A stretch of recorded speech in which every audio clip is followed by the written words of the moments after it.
Hola a todos y todas. Bienvenidos nuevamente al Rincón de Atso, lugar de podcast y video podcasting del Grupo Sociedad y Estado, asociado al Grupo de Estudios Latinoamericanos y pertenecientes al Centro de Estudios Históricos y al Instituto de Ciencias Humanas y Sociales, instituto de doble dependencia con nuestra Universidad Nacional de Mar del Plata y el CONICET.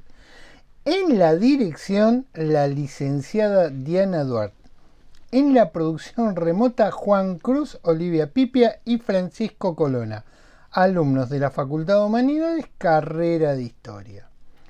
Hoy con nosotros Max Banaguarduar, director del Rincón de Atso, estudiante de la carrera de Enfermería en la Facultad de Ciencia de la Salud y Trabajo Social.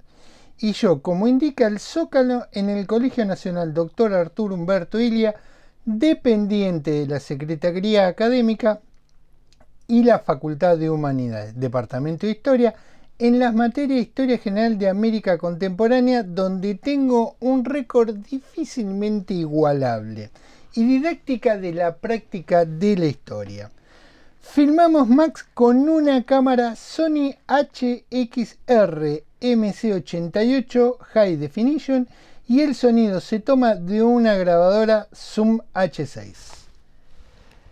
Capítulo número 22 del Rincón de Atso. Podés ver los anteriores en el canal de Aportes de la Historia en YouTube, en Spotify y en iVoox. Hoy es lunes 26 de octubre del 2020. Parroquiales, Max. Vengan nomás. Les recordamos que el CEIS en su canal de YouTube, CEIS UNMDP, está desarrollando el ciclo de videos Los libros que la pandemia no nos dejó presentar. El primer capítulo con la doctora Laura Mazzoni, segundo con Diana Duarte y el próximo con el doctor Bustamante y la doctora Flavia Fiorucci. Bueno, ese que está corriendo ahora. Me hago una pregunta. ¿Nuestros colegas institucionales publicitarán lo que hacemos en Apartes o en los podcasts? Signos de interrogación. También invitamos a nuestros oyentes a ver el trabajo de Juan Cruz, Olivia Pipia y Francisco Colona sobre la adaptación del libro de Gary y Nash, Historia de la Supervivencia Colonial, que está en nuestro canal y merece estar en el aula. Imperdibles esas historias coloniales. Bueno, arrancamos entonces un nuevo programa. Hola a todos y todas. Bueno, les recordamos que hasta la fecha hemos hecho el siguiente tratamiento de los films, que son El nombre de la rosa, Alien, el octavo pasajero, Manto Negro, El camino y nuestro último trabajo más reciente, Sin novedad en el frente. Los invitamos a ver o a hacer una nueva mirada. Y acá hay muchas cuestiones más importantes de cómo pasar una película en el aula. Vamos a recordar y recuperar algo que venimos planteando a partir del documental sobre Alien, el octavo pasajero, Memory, The Origin of Alien. Y lo vuelvo a citar nuevamente. Dale. Cada película es producto de su tiempo, y cada película exitosa te dice algo sobre el momento en que se hizo. Son exitosas porque remiten a historias e imágenes que la gente necesita ver en ese momento particular. Bien. Debate interminable de cómo pasar una película en el aula, completa o fragmentos de ella. La didáctica de la historia sigue discutiendo esta cuestión y otras, por supuesto. Rescato a la revista Entrepasados, el número 15 del 98. Entrepasados, recordamos a los oyentes, está en línea y recomiendo releer las entrevistas a Mar Ferro y Robert Rosenthal. Este sería el punto cero o el conocido punto de partida que damos nosotros. Exacto. Sin negar que obviamente hay otros, ¿no? Y tan o más importantes que este. Estoy pensando también en tantas obras como recomendación y elijo una de ellas, la de David Thompson, Instrucciones para ver una película, pero lo cierto es que hay tantos trabajos, libros y debates en los distintos congresos de didáctica de nuestra disciplina. Me gustaría además, Max, rescatar el artículo de Ferro, El cine, un contraanálisis de la sociedad, publicado en la mítica colección Hacer la historia, de Jacques Legoff y Pierre Nora, que observo es muy poco citado actualmente y no sé si revela problemas en producir el estado de la cuestión sobre la materia. Acá tenemos el viejo original manual que leíamos nosotros en la década de los 90, que sigue siendo todavía, Max, una brisa muy fuerte, y recomiendo ir y ojearlo nuevamente, muchos de esos capítulos que son muy interesantes. En este programa realmente, Max, teníamos pensado abordar 3 documentales sobre la Primera Guerra Mundial. Sin embargo, varios de nuestros oyentes insistieron en que se debería abordar el film Apocalipsis Now. No sé por qué se nos dio... se cruzaron los planetas. Sí, la circunstancia de nombrarlos, y bueno, no hay que nombrar nada más. Bueno, sería muy largo explicar por qué hoy vamos a tratar este film. Preferimos, con la producción, abocarnos a rescatar cuestiones planteadas en los diversos capítulos sobre el cine en el aula, y lo vamos a resolver de manera ecléctica, ¿sí? Y haciéndolo desde el artículo de Ferro, El cine, un contraanálisis de la sociedad. Si ustedes recuerdan, en el anterior capítulo analizamos el film Sin novedad en el frente. Y una de las preguntas que nos hacíamos era si un film bélico debería estar en el aula o un fragmento de este en función a un problema. Nosotros elegimos, recuerden, 3 fragmentos específicos donde los jóvenes frente a la guerra es el tema para nosotros determinante.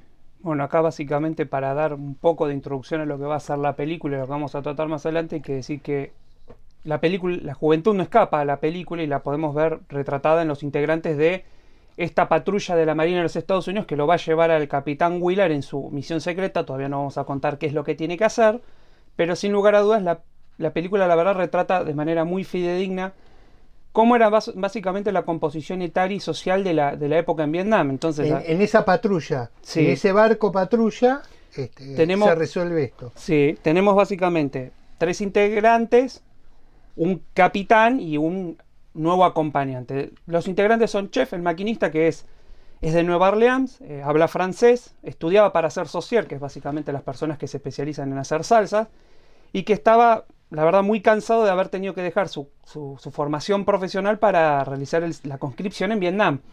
Y, según las palabras de Willard, demasiado nervioso para estar en Vietnam, demasiado nervioso para estar en Nueva Orleans. Sí. Después tenemos a Lance, el surfista, que es básicamente el estereotipo de joven californiano, que era una estrella de surf y era la promesa básicamente del deporte en ese momento. Así es como nos los plantea Coppola en la película. Y va a ser, lamentablemente, el personaje que más va a sufrir lo que son los trastornos mentales durante esta aventura. Y lo decimos ahora, spoiler, él va a quedar totalmente loco. Sí. No va a quedar cuerdo, nada.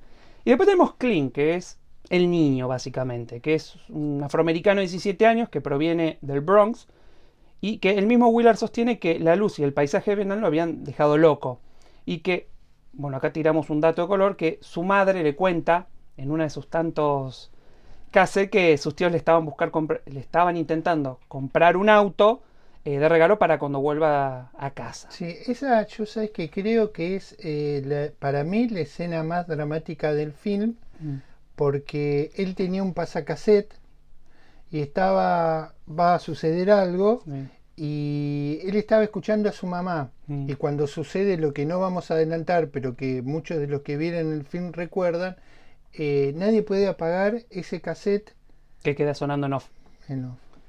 Y bueno, como les contábamos, esta tripulación está guiada siempre en el cine bélico, ya sea en una trinchera o en una lancha, por alguien mucho mayor en edad, que es el jefe, Phillips, que es el dueño y amo de la lancha.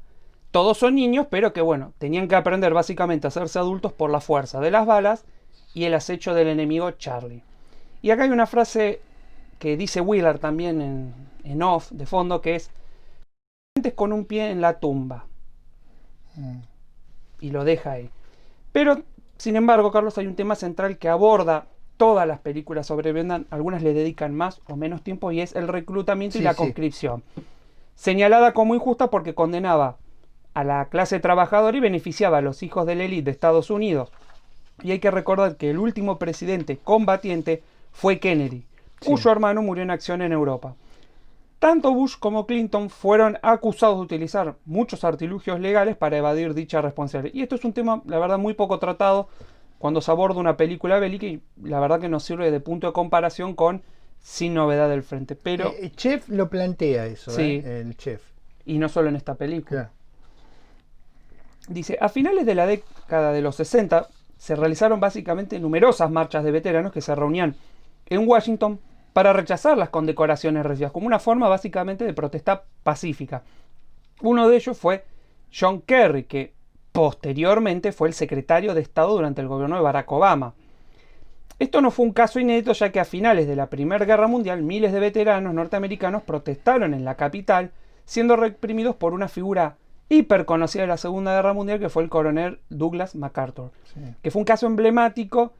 Es el de John McCain, quien estuvo prisionero desde el 67 hasta el 73 en el Hanoi Hilton. Sí, ese es un caso emblemático porque obviamente él no es un hombre que está reclutado, sino que es un hombre de la élite sureña con tradición militar y que decide continuarla.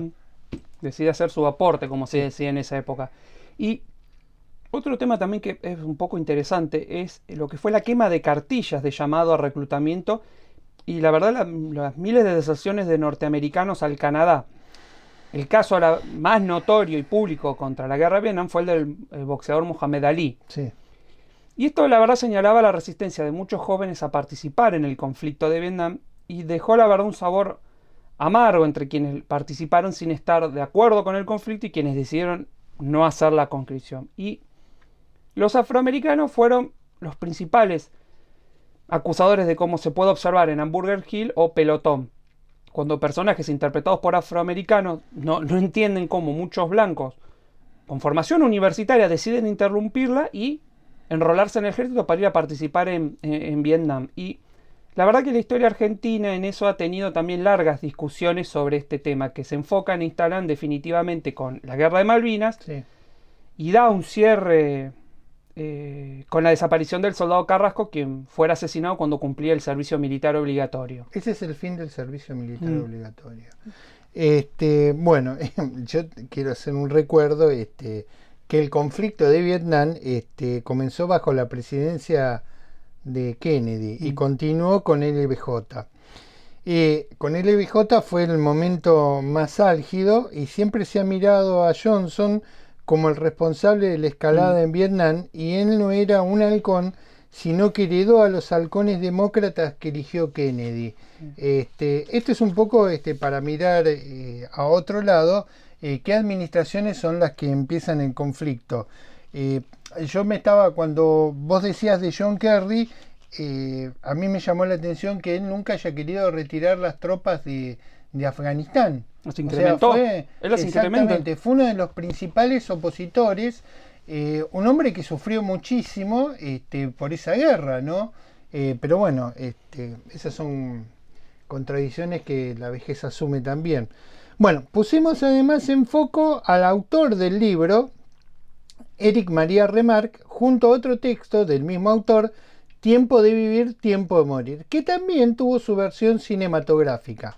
En este último film dijimos que Remarque interpreta al profesor Polar y fuimos muy puntuales en la mirada de los docentes sobre la guerra y cómo lo transmiten a sus alumnos.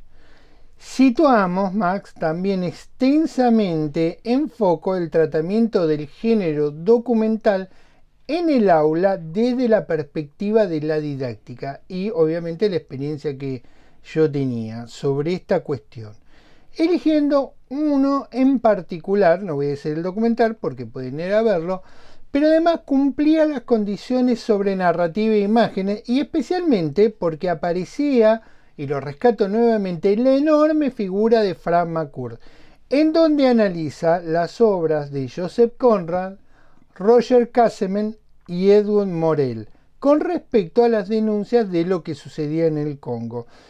Nosotros sobre el texto de Joseph Conrad lo abordamos en Alien, el octavo pasajero, y en este film Sin Novedad en el Frente.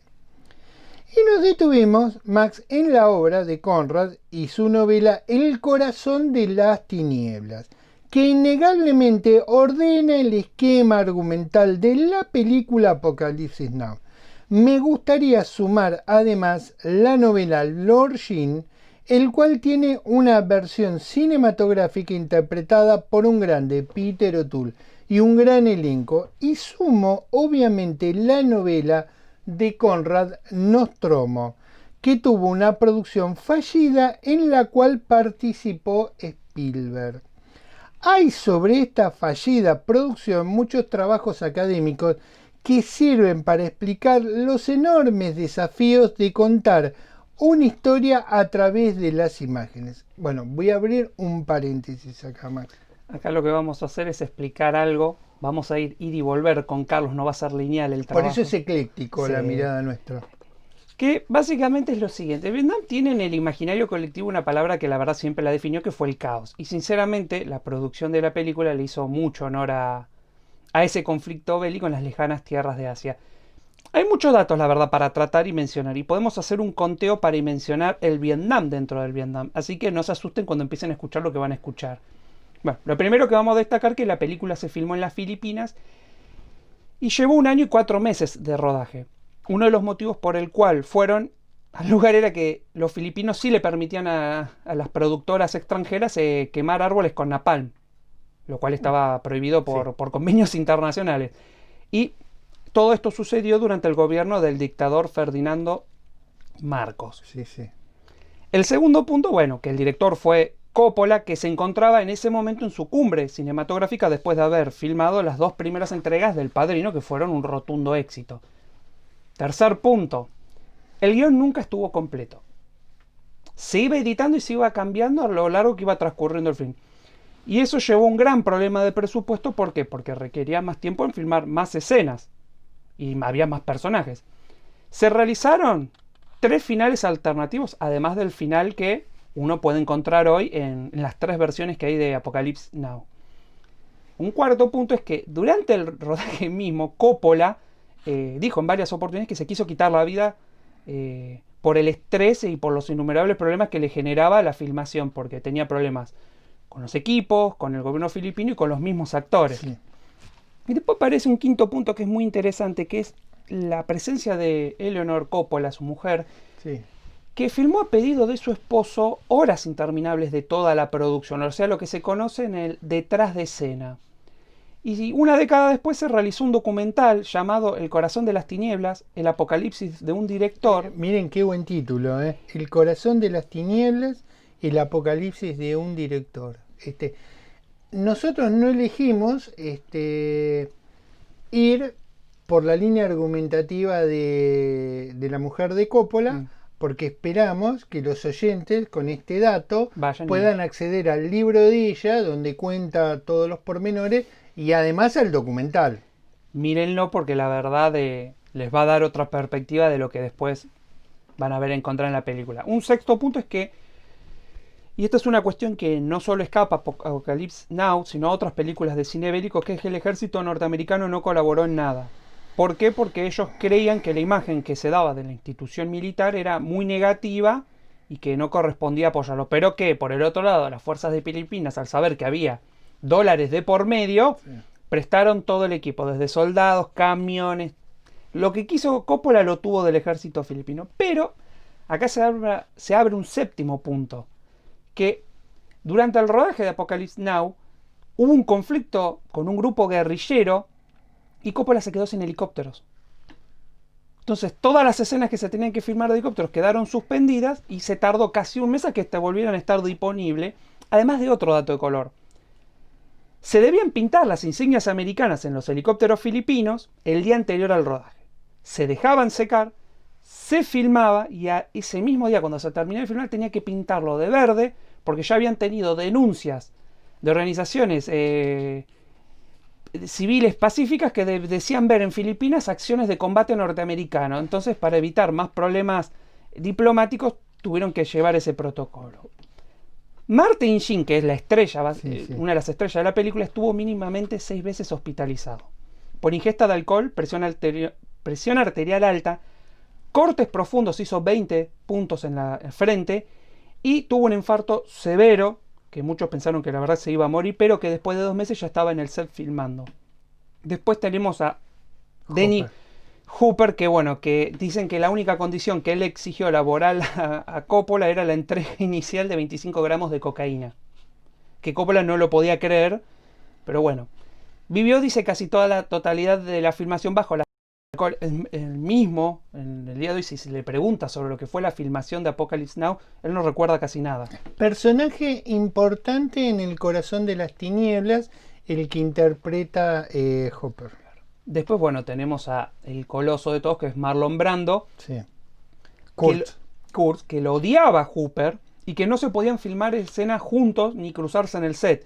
Y hubo varios problemas. Uno de ellos es que Coppola le pidió que no se rasurara el cabello y él fue pelado a la filmación y que fuera también con un estado físico lo más apto posible por la edad que ya tenía Marlon Brando, y cayó con 140 kilos y con todos los problemas que eso tenía. Y además, otra complicación que es, creo, lo peor que le puede pasar a un director es que Marlon Brando nunca se quería aprender los guiones. Él interpretaba porque, bueno, él decía que él era un artista y los artistas improvisan sobre la marcha. Esa es su gran habilidad. Y que a él lo contratan por 1 mes y la 4ª semana que él tenía que filmar algunas escenas desapareció. Pero bueno, esas son cosas que van pasando. Otra más. Le llevó casi 3 meses de trabajo armar casi todos los sets de la película, pero la vida y el karma siempre vuelven. Por las Filipinas decidió pasar un tifón y en menos de 3 horas le volaron todas las edificaciones que habían construido, más todos los gastos que eso implicó. Además de que esto Coppola después tuvo que pedir perdón a las productoras y a mucha de la gente que invirtió dinero, que en una de las escenas con Napalm, que ustedes van a ver en el monitor en algún momento, el viento cambió, pequeño error de cálculo, y el fuego llegó hasta el galpón donde se guardaban muchas de las cintas de la película. Sí. No solamente a Capa le quemaron el rollo de película del desembarco del día de... No, todos siempre sufren con el crudo de la obra. Y otro que sería el último es que en una escena, que ustedes van a ver también en el monitor, aparecen unos cuerpos colgando. Uno, si no presta la verdad mucha atención, diría son maniquís. Pero Coppola, como fiel director a que las cosas hay que hacerlas bien, dijo, si dice cuerpos, cuerpos habrán. El olor dicen que era tan fétido que apenas se podía filmar y se desmayaba la gente. Y muchos se preguntarán por qué. Porque la policía los terminó investigando a Coppola y a toda la productora porque se habían robado los cuerpos de un cementerio. ¿En serio? Sí. Tuvieron una investigación, tuvieron que pagar abogados, después, bueno, se dice que hubo dinero de por medio y los eximieron de los cargos. Pero esto básicamente es más que suficiente para detallar que el caos y el horror, frase tan usada por Kurtz, que vivieron las personas partícipes en ese proyecto monstruoso. Y bueno, te dejo continuar. Bueno, me gustaría volver a mí sobre la obra de Conrad, y esta novela o su obra. Nosotros hemos sido muy recurrentes porque además entiendo que debería estar en el aula como una fuente para que nuestros alumnos la pudieran trabajar con los recaudos necesarios. Pero es, a mi entender, un texto muy potente para comprender el fenómeno del colonialismo en gran parte del siglo XIX y del siglo XX. Yo tengo también que adelantarle a los oyentes que nos han pedido que tratásemos esta novela, porque tanto que hemos insistido como diciendo léanla, bueno, ya la producción está finalizando con nuestro invitado hacer un recorrido por el corazón de las tinieblas. Bueno, volvamos al punto. La adaptación de una novela o un cuento, eso prácticamente no se trabaja en el aula. Y es un lugar común escuchar, esto es para todos los docentes, es mejor el libro que la película, lo cual presupone trabajar esta afirmación en el aula, no esquivarla precisamente. En los 90, Max, escuchábamos decir que el film La insoportable levedad del ser, producido a partir de la novela de Milan Kundera, no era mejor que el libro, pero estaba a la altura de tan importante desafío. Y esto es distinto a decir que el libro es mejor. fue tan potente el nivel de las actuaciones que salvaron el film y ahorraron al libro. Lo que sí fue un escándalo producido fue por la interpretación del guión hecha de Kubrick sobre la obra de Stephen King, El Resplandor, que la verdad todos lo saben, él lo ha dicho y lo dice hasta el día de hoy, que King odia esa película, pero la verdad muchos de nosotros la consideramos una joya del cine de terror. Puede gustarle o no Kubrick, pero es una joya la película, y uno debe considerar que es muy difícil satisfacer a King y mucho más difícil adaptar su obra. ¿Sabes que cuando vimos Doctor Sueño, yo había leído el libro de Doctor Sueño, digo, esto es imposible de que lo lleven a un film? Y cuando, bueno, se hace la adaptación, que Stephen King estuvo presente en esa adaptación, no como coautor, sino el adaptador, guionista, le iba explicando lo que quería hacer. En un momento el director le dice, bueno, mira, nosotros vamos a recuperar y recrear escenas del Resplandor, y especialmente de la figura de Jack Nicholson, del chico y de la mujer. Exacto. Y Stephen King dijo, sí, creo que para el Doctor Sueño se merece recuperar eso. Increíble, ¿no? Parece que los años lo fueron ablandando con respecto a este punto. Porque era una de las personas, ningún director quería toparse con él porque sabía no. Y en It se ve eso también, filmado por este argentino que lo hace salir hasta con un mate, pero bueno. Bueno, hubo que convencerlo. Pero acá, para los que nos siguen escuchando hace ya un tiempo, un caso distinto es Umberto Eco. Porque Umberto Eco se tomó tranquilamente todos los atajos y permisos en el guión del Nombre de la Rosa. Porque él lo dijo, yo vendí los derechos de mi libro para llevarlos al cine y desde ese momento dejó de ser mi bebé. Vos sabés que él decía, todo el mundo le preguntaba a Eco, pero ¿a usted esto qué le parece, lo que ha sucedido con su obra? Él decía, a mí no me molesta porque soy más famoso. Vio el medio vaso lleno. Sí. Listo. Sí, con un cigarrito decía, y me han hecho más famoso de lo que yo podía hacerlo con mi libro. Bueno, acá hay otro ingrediente, muy importante, Max. ¿Qué pasa cuando una película está basada en una obra que no es lo mismo que adaptada? ¿Qué pasa? Este es el caso de Apocalipsis Now, y reiteramos la obra de Joseph Conrad, El corazón de las tinieblas, que fue reelaborada por Francis Ford Coppola junto a John Milius, que es un guionista de cine muy reconocido, que había trabajado en El bosquejo previo con Orson Welles. En el texto de Conrad, el marinero Marlowe va a recorrer el río Congo para conocer al traficante de marfil Kurt, ¿sí?, que ha construido su propio mundo y ya está totalmente loco. Ahora, el capitán Willard recorrerá el río Nun con el objetivo de asesinar al coronel Kurt. Los especialistas y críticos han analizado y comparado el significado de la obra de Conrad como una denuncia a la civilización europea en África, y Apocalipsis Now a la intervención norteamericana en Vietnam como el fracaso de imponer, esto lo digo entre comillas, la democracia en cualquier lugar, que se ha hecho también palpable en el film La caída del halcón negro. Muchos han arriesgado que el coronel Kilgore, interpretado por Robert Duvall, es una denuncia contra el exterminio de las primeras naciones a mediados del siglo XIX en los Estados Unidos. Y nosotros siempre decimos en broma que en cualquier casa siempre hay un Kilgore, ¿no? Que solamente hay que ubicarlo.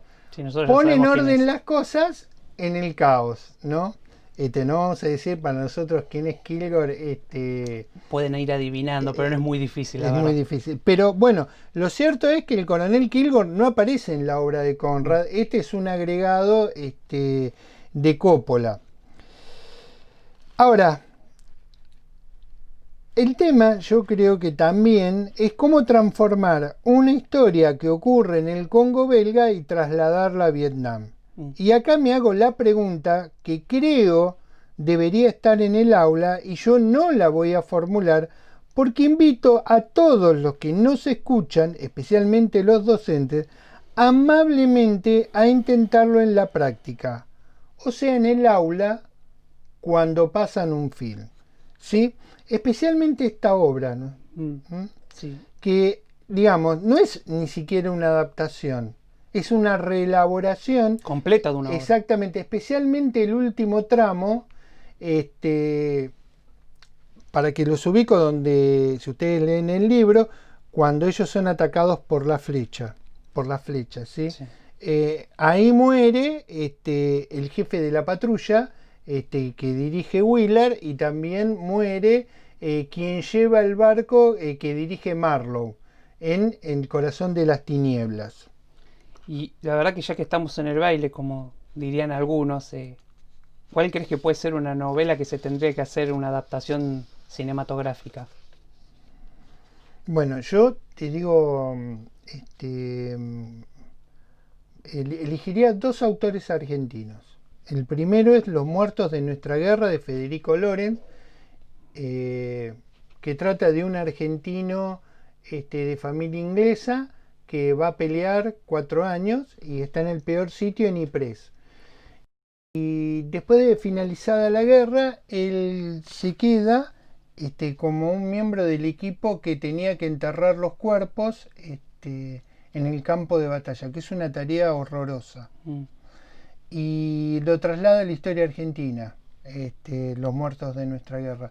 Es una novela para mí apasionante, la que escribió Federico Loren. Pero bueno, y la otra es un libro de reciente factura, que es Guerra, de Federico Jean-Marie, que es sobre una operación puntual que sucedió en la Segunda Guerra Mundial. En Saint Nazaire. Sí, es una... Pero cuando la leí me pareció una obra con un marco histórico terriblemente preciso y con la ficcionalización de algunos personajes. La verdad que son muy recomendables esos libros. Y ahora, retomando el tema del film, hay que decir algo, porque la gente a veces eso tal vez no lo sabe, que fue muy criticado por las Fuerzas Armadas cuando se estrenó en 1979. Que estaban, la verdad, los Estados Unidos estaban en una profunda crisis, como también su institución. Y como los Estados Unidos y el guión, con innumerables partes alternativas, como al final casi la verdad pasó desapercibido, no ganó ningún premio de los importantes. Pero ya Michael Cimino en 1978 mostró El francotirador con Robert De Niro y Christopher Walken, lo que la industria del entretenimiento debía tener una, la verdad, posición crítica con respecto a esa guerra o cualquier otra. Ahí Sí. ya pueden ver una contraposición con otro film de la época. Hacía 5 años que había terminado la guerra. Y sin embargo, posteriormente, varias escenas son celebradas por militares y se han visto insertadas en muchas películas de guerra, en donde los jóvenes se ven, la verdad, extasiados como es arrasada la aldea de vietnamita, que lo van a ver. Ya pasó. Eso, sí. Y alguien dijo que la película bélica debe hacer reflexionar a los jóvenes para evitar una guerra, criticando a Nacido para matar, de Stanley Kubrick, ya que invitaba, la verdad, a estos a inmolarse junto a la música rock de los años 60. Sí. Bueno, vos tenés hoy la BDV Sí. en homenaje a Kubrick. Sí, es verdad eso. Bueno, yo me detendría también en un aspecto, para mí muy importante. Sabemos que hay cientos de películas bélicas que se realizaron durante la Segunda Guerra Mundial y la de Corea, como en los periodos posteriores. Sin embargo, durante la Guerra de Vietnam hay pocos films sobre esta contienda, el más lamentable es Boina Verde, de John Wayne, a partir de un excelente libro, pero este film sirvió para tomar partido por el conflicto, ¿sí? ¿Por qué acaeció esto? ¿Por qué hay tantas películas, por qué hay tan pocas películas sobre Vietnam durante el periodo de Vietnam? Y esto acaeció porque la televisión durante 10 años relató día a día, gracias a sus corresponsales, sobre lo que estaba ocurriendo en el sudeste asiático, sin filtro, Max. Sí. A pesar de todos los esfuerzos de la prensa militar tan ridiculizada en Good Morning Vietnam. Cientos de entrevistas a los soldados mostraban al público norteamericano una idea muy precisa de lo que estaba ocurriendo y de lo que se estaba haciendo. tanto en Apocalipsis Now vamos a ver al director Francis Ford Coppola, que está como un miembro de la televisión, de un equipo de televisión, filmando la toma de la aldea y le dice al capitán Wheeler: no mire la cámara, no mire la cámara. Esto es para televisión. Esto es para televisión. Y en Born to Kill sucede lo mismo, nada más que acá son entrevistados los miembros de ese pelotón que la van a pasar muy mal, ¿sí? Bueno, ¿esto qué demuestra? ¿O qué permitió que la televisión estuviera enfocando directamente el conflicto? Que hay muchísimos puntos de inflexión en el frente interno que determinaron y minaron el apoyo mayoritario que la sociedad norteamericana plasmó en su política exterior. Uno de ellos es la masacre en la Universidad de Kent, y otros son los crímenes de guerra producidos en la aldea de My Lai. La sociedad norteamericana, Max, creo, estaba haciendo un viaje al corazón de las tinieblas en la década de los 60. Sí.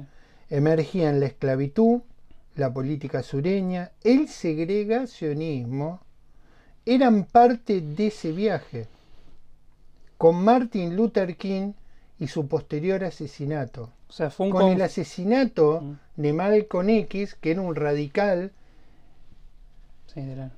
de la Nación Islámica.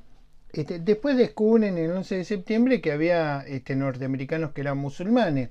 Lo pronto que olvida su sociedad, y que tiene un peso, cómo está compuesta. Y que tiene un peso muy grande en las elecciones hoy en día. Exactamente. Pero yo creo que ese viaje al corazón de las tinieblas fue muy devastador, pero necesario para la sociedad norteamericana. Cuando se produce la invasión de Kuwait y su recuperación, la primera, no la segunda operación que hace Bush padre, el general Schwarzkopf fue muy claro sobre el rol de la libertad de prensa. La televisión iba a estar muy alejada de las áreas de combate.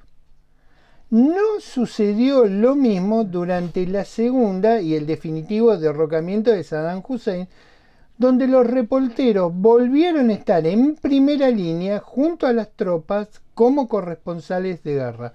Tal fue plasmada en la serie Generation Kill, producto de un gran libro de Ewan Wright.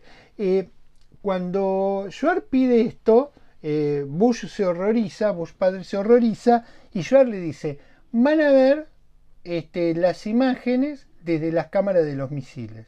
Y eso fue lo que aconteció. Vos lo único que veías era una imagen y un objetivo que desaparecía. De lejos, encima. De lejos.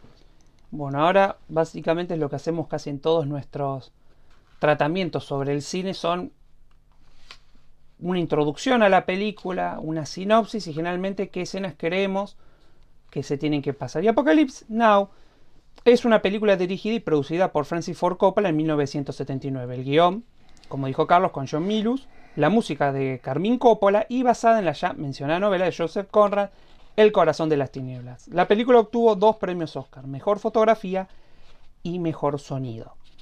Básicamente, ¿qué nos cuenta esta historia?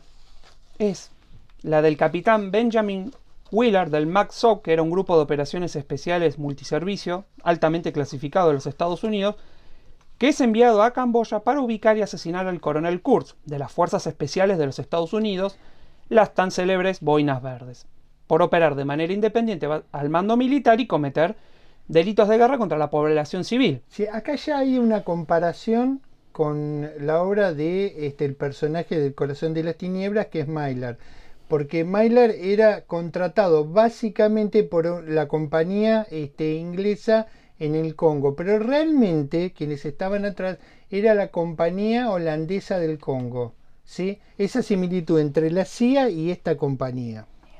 Eso es verdad, si leen el libro se van a ir dando cuenta de eso.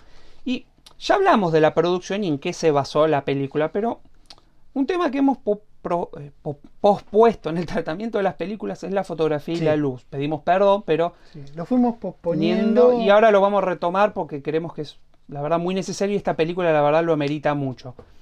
Moisés Elías Fuentes escribió la verdad en la revista de la UNAM un texto que se llama Los que aman y los que matan, 40 años de Apocalypse Now.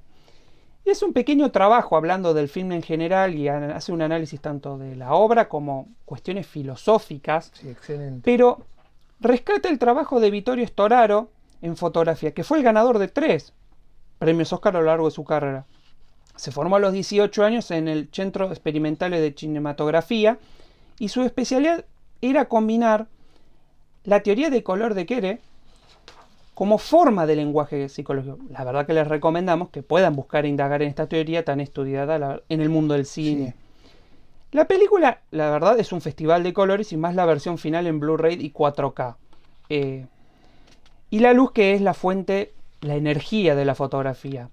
Era natural. Esa fue una decisión que dio Storaro. Lámparas, balas trazadoras, explosiones y velas. Y alguna que otra linterna. No más.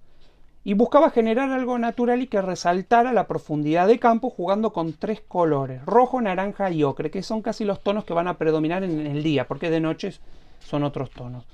Y dicho efecto, sostiene Moisés, se ve cuando Willard emerge del agua camuflado.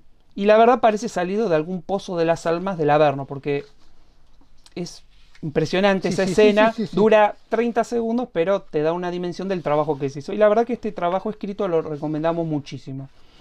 Y en otra ocasión, y en esto les vamos a pedir 1000 disculpas, vamos a tratar la cuestión de la música. Pero algo que podemos decir es que esta película, como otras, no necesitó producir sus propias bandas sonoras, sino que la música de los 60 y los 70, como el rock, fueron más que suficiente para marcar huella en este estilo de películas. Y como dijimos al principio y remarcamos nuevamente, Apocalypse Now debería estar en el aula, sí, pero no como una película completa. Primero que nada por su extensa duración, dura 3 horas 22 minutos. La versión original de corte es de 5 horas 19, que se llevó 2 horas 10. Y todavía nos está debiendo Coppola partes.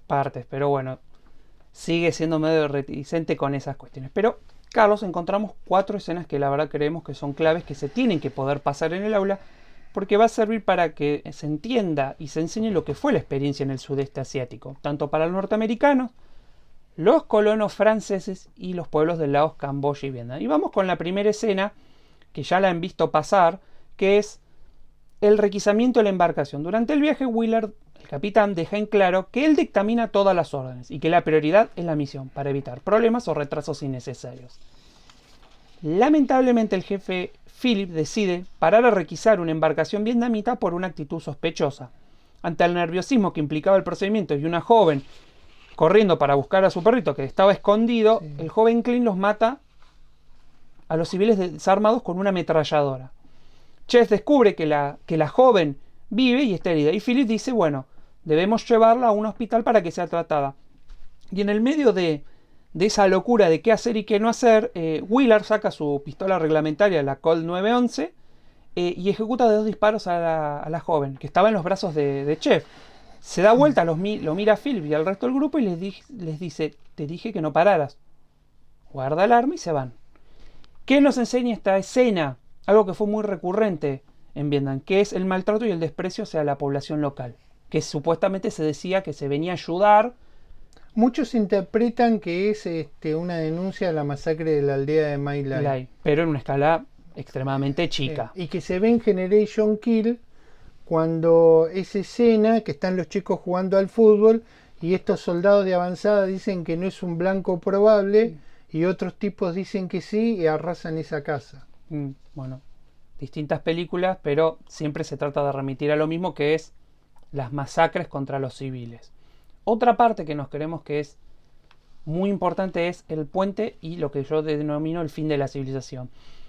El puente Du Long es el último puesto militar aliado en el camino hacia Camboya de Willard y su equipo. La escena es surrealista. Armas, bengalas, gente que está trabajando en un puente de noche, otros que se quieren fugar con las valijas y los vietnamitas del otro lado del río disparando a toda la persona que se moviera. Y la verdad que uno cuando ve esta escena le rememora algo que eran las películas y novelas sobre fuertes militares en la frontera de Estados Unidos en el siglo XIX. Claro. Anarquía, falta de respeto o ausencia hacia superiores, el sálvese quien puede, y más comparado al inicio de la película de las grandes ciudades de Vietnam del Sur y el orden marcial de la base militar. Y el puente de Ulón no solo la podemos pensar como el fin de la civilización, sino la verdad como las puertas del infierno. Y esta escena nos detalla lo que pasaba en muchos puestos fronterizos de Vietnam y que fueron cubiertos por reporteros gráficos. No había dignidad, no había mando, no había objetivo militar, y la verdad, que era lo que más impactaba a la gente, es que no había ninguna motivación en la lucha. A diferencia de por lo que fue, por ejemplo, en parte la Segunda Guerra Mundial. Sí.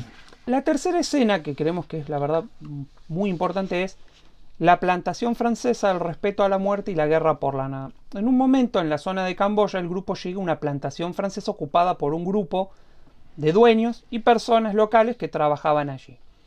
La verdad es un pequeño Edén en medio de tanta locura, donde pueden comer, vestirse apropiadamente y sentir que allí no es Vietnam, sino un lugar mejor.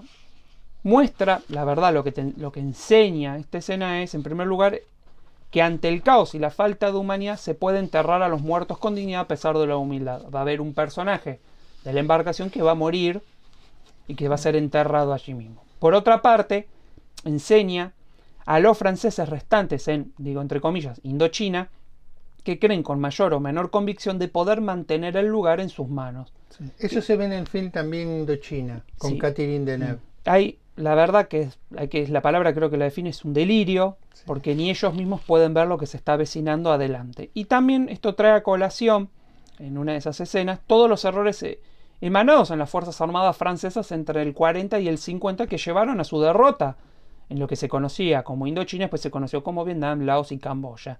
Y por último, en medio de un debate que van a haber varios en esa mesa de la plantación, Hubert de Maris le dice a Willard: aprendan de nuestros errores y no peleen esta guerra por la nada.